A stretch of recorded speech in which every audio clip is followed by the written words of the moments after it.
After a long period of anticipation, Christopher Nolan's The Odyssey has been released in theaters. The action epic has swept the box office and won over critics and audiences alike, which is to be expected from a Christopher Nolan film at this point. But how does this film stand out among his previous work, and how does he bring a wholly fresh perspective to one of the most foundational stories in all of history?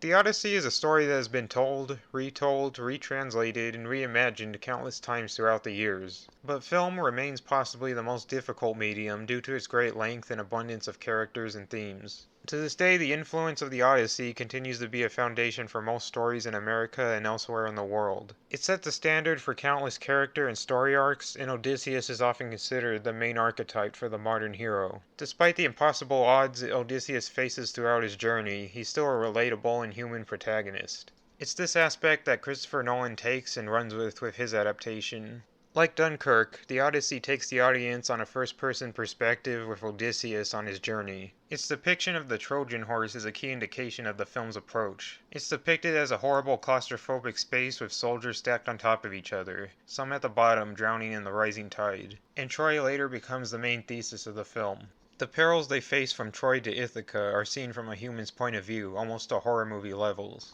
Just like a World War II soldier, Odysseus enters the Odyssey having changed from what he'd seen during the Trojan War, and especially the Siege of Troy. He's a good king and has done everything he can for his men, yet they struggle to return home and more of his men fall victim to the anger of the gods. Just like in the source, Odysseus briefly slips up as he and his men escape the lair of Polyphemus. His pride gets the best of him and he incurs the wrath of Poseidon. A shift grows between him and his men. Odysseus attempts to defy the gods and return his superstitious crew home. But he watches as his men become increasingly impulsive and desperate, before they give in and defy direct orders from the gods. His men are all killed, and Odysseus is stranded on Calypso's island, where he spends 7 years addicted to a lotus flower, which hides his memory from his pains of his past. When Odysseus returns home, he disguises himself as a beggar to sneak into Ithaca and gain information about the loyalty of his people. A concept Nolan introduces is that of Zeus's law, that you should treat others how you wish to be treated.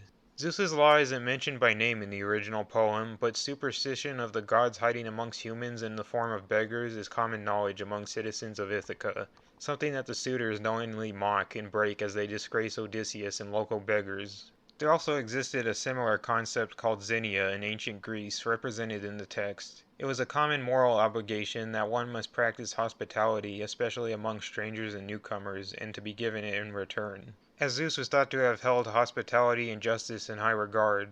As a beggar, Odysseus opens up to Penelope about what's troubled him the past few years. When he and his men tricked the Trojans with the wooden horse, they effectively betrayed Zeus's law, or xenia, and now even peace offerings of the like are no longer sacred, and civilization has lost its civility. Something Odysseus is reminded of when he's given guidance by the goddess Athena, who he sees in the form of a civilian who was killed during the Battle of Troy.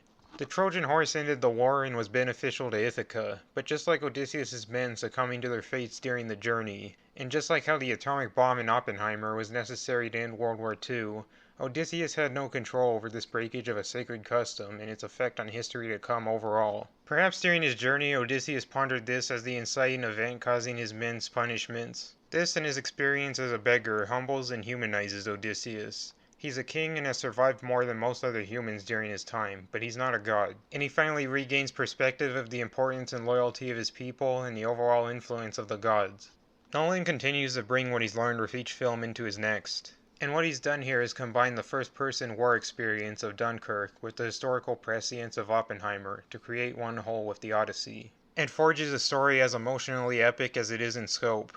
For as grand as they are, Nolan's films can sometimes get lost in the spectacle, like with Tenet, so it's nice to see him return to smart, character-driven films lately. And for what's a rare occasion in Nolan's films, he embraces some of the mythological elements of the story. The Cyclops, Circe, and the Sirens stand out as unique interpretations among these elements.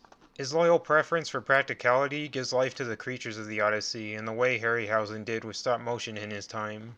This is a breath of fresh air in an era where studios are beginning to become lazy and resort to cheap AI tools. In the months leading up to the Odyssey's release, there is an online controversy started particularly among the YouTube space. It's disheartening to see how easily fans can be swayed towards somebody else's opinion without either having viewed the film yet, and how quickly the community is to turn to immediate negativity. That doesn't mean that the Odyssey will be for everyone.